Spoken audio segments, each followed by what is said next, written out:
Hello and welcome to Unsourced Wall. My name is Elvis, and as always, I'm your host. Alright, so this is going to be kind of a long one, relatively. We don't have anything to talk about in terms of movie news or comic news or anything like that, but we did have a lot to talk about in terms of what I read this week. So, in fact, let's just step right into that. First off, we have Rorschach number 7 or 8. I've lost track because this entire series has become one big blob of inconsequential, ponderous apathy.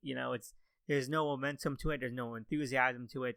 It's just a lot of like presupposed, preconcepted, ponderously boring and tedious stuff. Now, this issue is actually one of the most infamous right now. It's garnered some of the most attention, even though it's not particularly worse than any of the other issues that the series already had. In fact, it's doing something the series already did with another creator, but it's the actual literal creator. It's somehow a lot more impactful to people. It's a lot more noticeable. And that is that, this issue introduces the literal Frank Miller into the Watchmen universe. And it's ridiculous. It's stupid.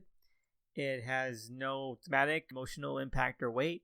I understand what he's trying to say, but what he's trying to say ends up meaning or having no faculty to what the story is going for or what the message even is in a real world context.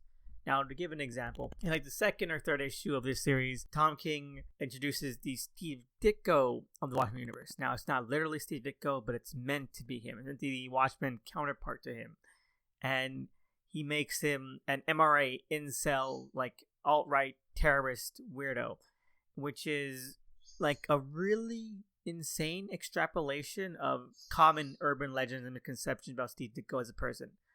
And okay, I understand that. At least I think it's stupid. I think that when you're trying to make something that comments on comic history and comic creators and their importance in terms of the development of comics as a medium, then just over exaggerating debunked urban legends like that is really kind of backwards and honestly kind of harmful to what you're trying to write. But whatever, he's a fictional character, he's meant to be Steve Ditko, but he's not really. But then we get an issue like this where it's literally Frank Miller. Looks like Frank Miller. He's named Frank Miller. He created a comic called The Dark Fight or Flight Returns, and yeah, it's really blunt. And he's literally making Frank Miller a mouthpiece for his own biases. I don't know where Frank Miller has ever said something like, The Dark Knight was a mistake, I've ruined comics, or the Dark Age of comics, and I regret that so much. And that kind of stuff. He's never done that. And in fact, Frank Miller has kind of remained gung-ho and very kind of enthusiastic about comics he's done. I think the only time he ever sort of regretted anything was, of course, the Fall of Holy Terror, which he's gone to say that he wasn't in the right state of mind when he did that kind of stuff. But yeah, it just seems really weird, and it seems really flat-footed, and I think Tom King got rightfully called out for it because, you're talking about an actual person who's still alive, and you're trying to make a comment about comics, and you're just making them like your own sort of puppet for your own message here, and it's weird. But what's weird is that there's a creator who, wrote a Dark Age progenitor comic and who ended up regretting it and who ended up thinking that Silver Age stuff was better and was the height of the medium, and it wasn't Frank Miller, it was Alan Moore. Now this issue has this weird occult bent to it, or basically Frank Miller as part of these people creating seances for Dr. Manhattan. That's weird on its own. But then you add in the whole, I wrote a comic from the 80s that pretty much destroyed the medium of comics, and then I wrote Silver Age stuff afterward, or I thought Silver Age stuff was really good, and that is Alan Moore's trajectory of his career. You have Watchmen, and he ended up making things like Tom Strong, Supreme, ABC Comics as a whole, things that are much more light. And I have a theory that it was originally meant to be Alan Moore, that this script for this issue had Alan Moore in it, and I don't know if it was DC who checked it out, or it was Tom King who checked it out, or maybe it was a mixture of both, or even the most likely thing is that when you have a mini series or max series like this that is meant to be the real Watchmen 2, then it doesn't really pay or make any sense to have an entire issue that's dedicated to saying that Watchmen sucked and ruined comics. It seems too much of a reach to expect your fans to swallow. It's not even the worst issue. It's just the one that's most bluntly, ridiculously underthought. Oh, and here's another thing in terms of the Alan Moore theory. There's a page here with Frank Miller, That's meant to be a direct homage to Miracle Man #1. So yeah, it was definitely meant to be Alan Moore. And that's just so funny to me. Overall, 2 thumbs down. Anyway, moving on, we have Children of the Atom #2. And this issue was like about as good as the first issue. It didn't really have any uptick in quality. The one thing I will say is that it didn't have like a weird, awkward 3-page interlude where there's nothing but soapy teen drama bullshit, which was like the most like jarring part of the first issue. But everything else is still just pretty mediocre. It's not bad. It's not unreadable. I still enjoyed going through it, but it's also nothing that is as enrapturing or as entertaining as say the Ayla's New Mutants run, which is fantastic. And I was hoping for a little more of uptick. There might still be some room for that. I think that the sort of character building they're working on, it seems like a focused character and issue. So hopefully by like issue 5, we're going to be able to have a good round out perception of this team, which I think it's building toward. And the world building and the like plot seeding, they seem very palpable. I understand what Ayla is trying to kind of set up here. And I'm excited for seeing where that develops and where that pays off. Like the mutant growth hormone bullshit that's obviously going on in the background. Like that'll be really fun to kind of, integrate into the themes and integrate into like what the stakes, personal stakes, the intimate stakes that these characters who idolize mutants might be able to get into. So fingers crossed. Overall, 2 thumbs middle. Not bad, but still pretty bland. Anyway, after that, we have America Chavez Made in the USA, issues number 1 and 2, which I decided to read. I have said a lot of stuff about America Chavez in the show, and I just want to stand by it. So I thought, there's this new miniseries that's coming out. I've heard some okay things about it, and I want to see, hey, how does that stack up?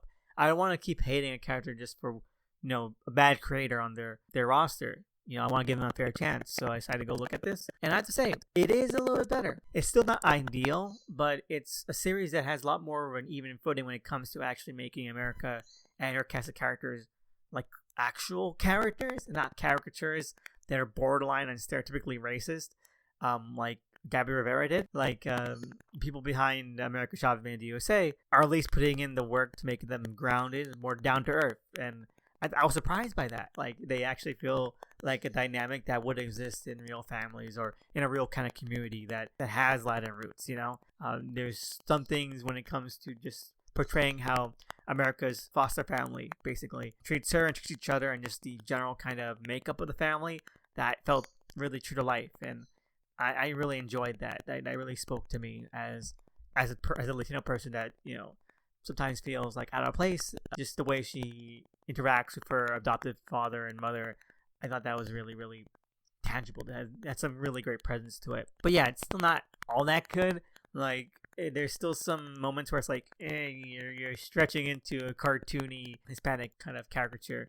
Like, I don't know anyone who would mutter about Roscoe and Leche in the middle of like a fight or something, like apropos of nothing. That's the stuff that feels forced, that feels Looney Tunes bullshit. I think that there's room for this character to grow out of that kind of stuff, and hopefully this miniseries is a stepping stone toward that, because so far from what I read for the character, she's either just a bland, blunt teen character, racist caricature, and this time it's actually somewhere in the middle, and hopefully there's progress made. Can't wait to see what the rest of the miniseries can do. And hopefully more of her Latin roots through her foster family are, actually capitalized on, because that's one thing where I really don't like how they've handled this character, because she's not a Latino person, she's an alien from an alternate dimension. So, if she's adopted by this family, then, more power to her. Let's explore that a lot more, and hopefully future writers do. So overall, one thumb up, one thumb middle. And lastly, we're going to talk about Sweet Tooth Return number 6, which is the finale to the Sweet Tooth epilogue miniseries. And it is nonsense. Like we just spent 6 issues for Jeff Lemire to say, oh, that'd be a cool idea, but I guess I didn't think of anything cool to do with it. It's one of those endings, it's like, who knows what happens after this? It's like, Sweet Tooth had such a definitive ending. It had such a great close-off, cyclical, circular kind of finale, and I love that kind of stuff where everything comes around the end and actually has a good sense of closure to it. And with Sweet Tooth Return, nothing happens really. Like, all we're doing is introducing this idea of a new Sweet Tooth, And I don't know if Lemire is actually going to do that. If we're going to see a Sweet Tooth, like, Volume 2, like, the new Sweet Tooth getting an ongoing or something like that, I don't know. Like, if he does, then okay, I can understand why this would be a thing. But the express purpose of this final issue seems to be just, hey, now there's a Sweet Tooth around. That just seems flaccid. It seems very kind of flimsy to even have this. Like, I think there would be a really good message here if we had, like, a Gus that decided to live with human beings, like, underground. Like, now he can have the kind of life he thought he might have wanted at the beginning of the main series, the original series. Maybe have a life down there, among humans. That'd be really cool to explore, because it seems like the disease doesn't exist down there. That there's half human, half animal hybrids down there that could coexist, and maybe see civilization burn out for that peacefulness, But it's really nothing. It really isn't, and who knows? Like, I guess it leaves it open ended, but it's open-ending a question that wasn't even a question that anyone was asking. Sweet Tooth ended. And now it's like, I don't know, it's up in the air, but it wasn't before. So unless you're adding something new, then it was all kind of pointless. I mean, it wasn't bad. Overall, I give the miniseries a 6 out of 10. But this issue was like one thumb middle, one thumb down. And yeah, that's about it for what I read this week. Let's move on to what I watched this week with the 4th episode of The Falcon and the Winter Soldier, which is probably like the most insulting episode. Like, it's not the worst episode, but it is the most insulting because it delves right into that whole WandaVision audience manipulation thing, where the show clearly thinks the viewers are idiots and are easily manipulable into what they want us to sort of perceive the characters as. Because, and this has been a big topic this week, we see the characters and the show try to contend with both the terrorists that kill all these innocent people and U.S. agent who is kind of going off the deep end. Now, what the weird thing is that the terrorist who killed all these innocent people and who is planning to do it again gets this really sympathetic lens to her. And the U.S. agent, who has kind of PTSD and, is clearly just trying to do the right thing, and whose only kind of snapping moment, like where his mind kind of falls to pieces a bit, is when his best friend gets murdered in front of him. It's like one where they sympathize, and another one is like, oh, that's too far. Now we're gonna suddenly make a black and white scenario, and like, no, if you're gonna have a nuanced show that is trying to give a kind of really in-depth, hearty sort of perception on things, and actually sort of develop things. And that kind of nuance should be throughout the show. You can't just switch it on and off whenever you want. And that's something that a lot of MCU movies and these MCU shows have tried to do. We're like, oh yeah, now we're going to get some nuance. We're going to see some depth to these characters. We're going to see some development and some real intricate character beats. But now we're not for this part of the show. And it's pointless. Like, either do it or don't. Like, there's room for both. Like, not everything has to be nuanced. You can make it a really kind of black and white, very kind of blunt show, and that'd be fine if it was uniformly black and white and blunt. I mean, Captain America: The First Adventure, great MCU movie. It was really black and white. It was really blunt. But that was a charm to it, and that's why it worked, because it was uniformly black and white. So no one was trying to say, we should probably get into the characterization, the Red Skull. There wasn't a point to that. But it's trying to do something like that with WandaVision and Falcon and Winter Soldier, and it just doesn't work because it makes your show feel atonal and chaotic. And that's what this kind of ending really goes for. And it feels jarring and honestly kind of it's too much of a disconnect between what the show wants us to sort of perceive and what's actually being shown to us. And that was a shame.